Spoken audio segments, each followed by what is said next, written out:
Nabi Adam alaihissalam singkat diturunkan ke bumi sama istrinya Sayyidah Hawa.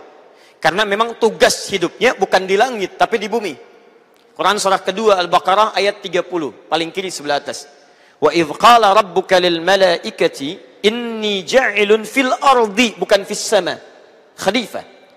Ketika Allah sampaikan pada para malaikat, saya akan tetapkan, jadikan seorang khalifah di bumi, bukan di langit. Karena itu ketika Adam sempurna diciptakan, diberikan pengetahuan, sempurna diciptakan Quran surah 15 ayat ke-28, diberikan pengetahuan Quran surah kedua ayat 31, diperkenalkan pada para malaikat kemudian Quran surah kedua ayat 34, sampai dimasukkan ke surga untuk bekal pendahuluan Quran surah kedua ayat 35. Setelah itulah kemudian diturunkan setelah siap turun ke bumi untuk membawa misi sebagai khalifah. Singkatnya Adam turun, istrinya turun, bertemu kembali.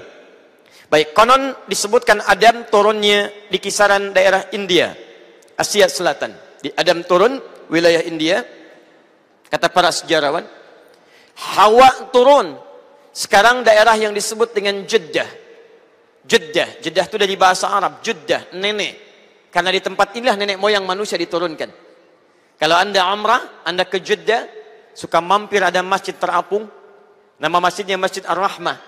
Kalau lurus sedikit, sekitar 200 meter sebelah kanan, ada bangunan disekat dengan batu bata, warnanya ada coklat, agak sedikit merah marun, di situ ada tulisan Maqbaru Hawa, kuburan Sayyidah Hawa. Tapi kata para sejarawan itu bukan kuburannya, tapi tempat pertama diturunkan di situ. Di Hawa turun di Jeddah, Adam kemudian turun di kisaran India, keduanya berjalan sampai kemudian tibalah di satu tempat. Di tempat itulah kemudian dari jauh seperti terlihat Adam melihat sebuah bayangan-bayangan, kayaknya saya kenal ini. Hawa juga melihat, kayaknya tidak asing ini. Pasti kenal karena tidak ada manusia pada saat itu kecuali keduanya itu. Ya. Cuman dua ini, kan manusia belum ada. Ya, baik. Ini melihat. Dalam bahasa Arab sesuatu yang kelihatan tanda-tandanya, gerak-geriknya diketahui disebut dengan arafah namanya. Arafah. Kalau sifatnya nampak jelas disebut dengan arafah. Kalau semakin banyak terlihat, jama'kan arafat. Arafat, banyak terlihat. Sampai naiklah ke atas bukit, bertemu keduanya di bukit, ternyata benarlah yang terlihat itu pasangan yang selama ini terpisah dari dia. Maka memuncaklah sifat kasihnya, keluar sifat rindunya. Kumpulan antara rindu dan kasih kalau disatukan jadi padu namanya rahmah. Puncak bukit disebut dengan jabal, sifat rahmahnya kemudian melekat pada jabalnya. Sampai sekarang disebut dengan Jabal Rahmah. Kumpulah keduanya menyatu dalam kebaikan di sisi Allah Subhanahu wa taala. Maka disebutlah sebagai bukit puncak kasih sayang. Bukan bukit cari jodoh, karena Adam dengan Hawa sudah berjodoh dan sudah menikah. Ya, baik. Jelas sampai sini? Baik. Bertemu Adam dengan Hawa, hidup kembali menjalin kebersamaan sampai keduanya kemudian hidup sebagai sebuah keluarga, dan dengan itulah kemudian menyatu sampai Hawa kemudian mengandung sebagai fitrah seorang perempuan. Quran surah ke-7 ayat 189. Falamma taghasyaha hamalat hamlan khafifa famarrat bih falamma athqalat da'wa Allah rabbahuma la in ataitana as-salihah lanakunanna minasy syakirin. Kandungan semakin membesar berdoa di situ sampai terlahir. Adam dengan Hawa menyatu, melahirkan generasi-generasi laki-laki dan perempuan. Quran surah keempat ayat yang pertama. Ya ayyuhan nasu taqu rabbakumul ladzi khalaqakum min nafsin wahidah, Adam. Wa khalaqa minha zawjaha, Hawa. Di ketika Allah menciptakan Adam, pasangannya siapa? Hawa. Adam laki-laki perempuan? Hawa laki-laki perempuan? Jadi pasangannya laki-laki siapa? Perempuan. Pasangan perempuan siapa? Itulah fitrah yang Allah ciptakan dalam kehidupan. Kalau manusia laki-laki perempuan. Kalau dua pasangan berbeda disatukan, bahasa Arab jadi disebut dengan zaujain. Zaujain, dua yang berbeda. Quran surah ke-51 ayat 49. Paling kiri sebelah bawah. Wa min kulli syai'in khalaqna az-zawjaini la'allakum tadhakkarun. Dari semua hal Aku ciptakan berpasangan. Pasangannya kata Allah zaujain, bukan pasangan dari satu yang serupa, tapi dari dua yang berbeda. La'allakum tadhakkarun, supaya kalian sadar, cuman Allah yang tidak punya pasangan. Karena itu silahkan lihat, bukan cuman manusia, hewan berpasangan. Apakah pasangannya sejenis? Tidak. Hewan jantan, pasangannya hewan betina. Tumbuhan berpasangan. Tumbuhan baru bisa jadi kalau ketemu pasangannya. Laki-lakinya, jantannya disebut dengan benang sari, yang betinanya disebut dengan putik. Putik bertemu benang sari, baru kemudian melahirkan tumbuhan yang lainnya. Kemudian jantan ketemu betina, melahirkan yang lainnya. Perhatikan baik-baik. Hewan punya akal? Tidak. Hewan diciptakan tidak dengan akal. Awas, hewan satu-satunya makhluk yang diciptakan hanya dengan nafsu saja. Tidak ada akal, tidak ada takwa. Sedangkan nafsu seringkali mengarahkan pada yang tidak baik. Quran surah ke-12 ayat 53. Paling kiri sebelah atas. Wa ma ubarri'u nafsi innan nafsa la'ammaratun bisu. Sungguh nafsu itu seringkali mengarahkan pada perbuatan yang tidak baik. Karena itu kalau hewan berbuat yang tidak baik, Anda nggak usah marah. Karena memang hewan diciptakan tidak punya takwa. Bawaannya selalu berbuat yang salah. Silahkan lihat di luar.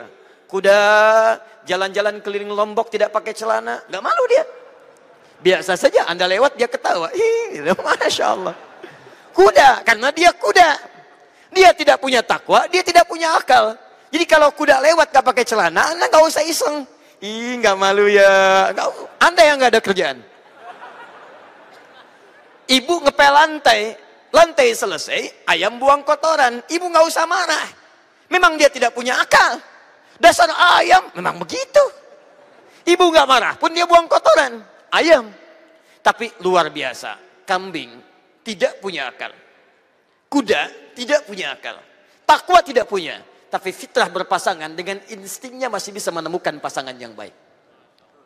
Anda tidak percaya? Silahkan nanti Pak Sekda. Saat Idul Adha, bawa kambing dan sapi Islamic Center. Azan berkumandang. Karena dia tidak punya takwa, dia nggak punya akal, dia nggak akan peduli. Allahu Akbar, Allahu Akbar. Jantan, lihat betina, datang syahwatnya. Kata yang betina, azan, nggak peduli. Karena dia nggak punya takwa. Tapi hebatnya, ini kambing walaupun nggak punya takwa, dia tidak punya akal, dia masih tahu siapa pasangannya.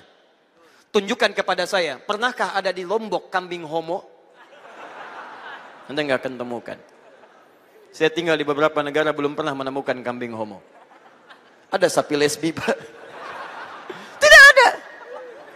Lihat, kambing tahu pasangannya, sapi tahu pasangannya. Karena itu manusia yang punya akal dan diberikan takwa itu mesti lebih tahu siapa pasangannya. Allah ciptakan Adam dengan Hawa, bukan Adam dengan Adam. Karena itu kembalikan kepada bahasan tadi, setiap makhluk diciptakan oleh Allah punya pasangan. Dan karena itu kita mesti melihat pasangan yang terbaik adalah yang ditetapkan oleh Allah Subhanahu wa taala. Ingat, kita tidak diciptakan untuk mencela orang lain, tapi kita diciptakan oleh Allah untuk memperbaiki perbuatan kembali pada jalan yang benar. Hati-hati, ada ayat di Quran surah ke-17 Al-Isra, ayat ke-15 sampai dengan ayat ke-16-nya, paling kanan sebelah bawah. Jika kemaksiatan sudah banyak menyebar di satu negeri, maka kemungkinan terbesarnya adalah hukuman dari Allah akan diturunkan di tempat itu. Wa idza aradna an nuhlika qaryatan amarna mutrafiha fafasakhu fiha. Kalau kami berkehendak menghancurkan satu tempat, maka tanda-tandanya banyak kemaksiatan terjadi di situ. Maka kami perintahkan berikan tanda peringatan dulu supaya dia bertobat di hadapan Allah Subhanahu wa taala. Longsor bisa terjadi, longsor. Gempa bisa muncul. Banjir bisa datang. Tsunami bisa terjadi. Hati-hati. Jadi kalau sesuatu terjadi dengan hal yang tidak diinginkan oleh Allah, baik itu nggak usah tepuk tangannya di masjid ya. Longsor, gempa, banjir, tsunami. Dan kita bermohon pada Allah Subhanahu wa taala semoga di Lombok dibebaskan oleh Allah Subhanahu wa taala yang demikian. Insyaallah setelah belajar sunnah nabawiyah kita akan bersatu mengerjakan yang baik-baik, yang tidak penting kita tepikan. Jelas sampai sini? Baik, alhamdulillah. Kembali ke sini. Adam dengan Hawa menyatu, Wa khalaqa minha zawjaha Hawa wa batha minhuma rijalan katsiran wa nisaa. Dari Adam dan Hawa muncullah generasi keturunan, rijal dan nisa, laki-laki dan perempuan. Wa batha minhuma rijalan katsiran wa nisaa, menyebar, laki-laki menyebar, perempuan menyebar. Maka dari penyebaran inilah Bapak dan Ibu sekalian, teman-teman seluruhnya membentuk komunitas-komunitas. Kalau sudah terbentuk, masyarakatnya berubah kemudian menjadi syu'ab. Jamaknya disebut dengan syu'ubun. Dari komunitas kadang-kadang muncul suku-suku. Jawa ada suku, Sumatera ada suku, mungkin di Nusa Tenggara juga ada sukunya. Ada suku A, suku B, suku C dan sebagainya. Suku disebut dengan qabilah, jamaknya disebut dengan qabail. Menyebar suku ini membentuk komunitas, disebutkan di Quran surah ke-49 ayat ke-13. Teruskan. Ya ayyuhan nasu, hei manusia. Ini saya beri info dulu sedikit. Jadi kalau nanti baca Al-Quran, kalimat manusia itu setidaknya disebutkan dengan 5 istilah. 1, kadang disebut dengan bashar. 35 kali disebutkan di Quran. Qul innama ana basyarum mithlukum. 2, kadang disebut dengan ins.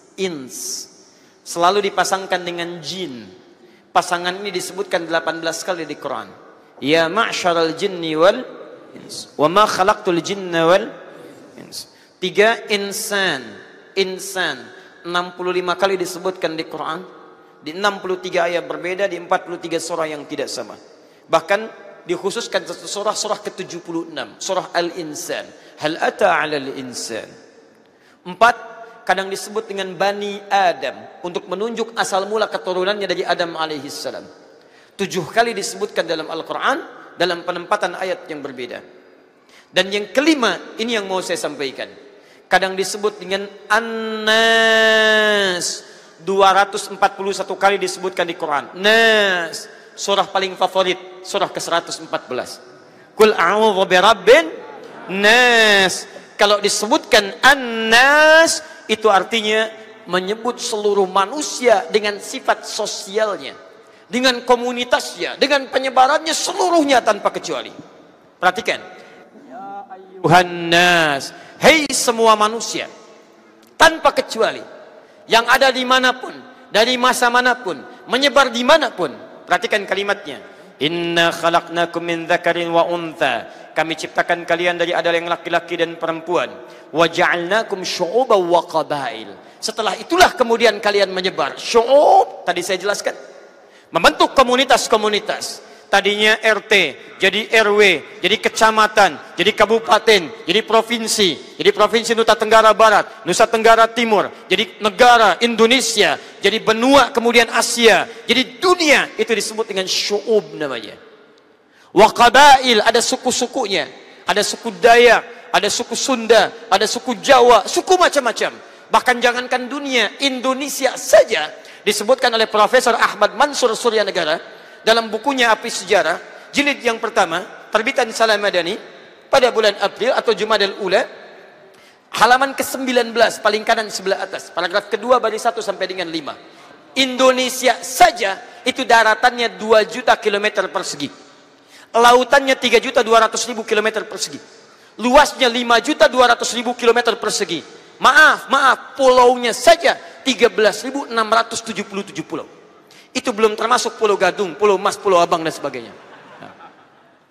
Sukunya luar biasa.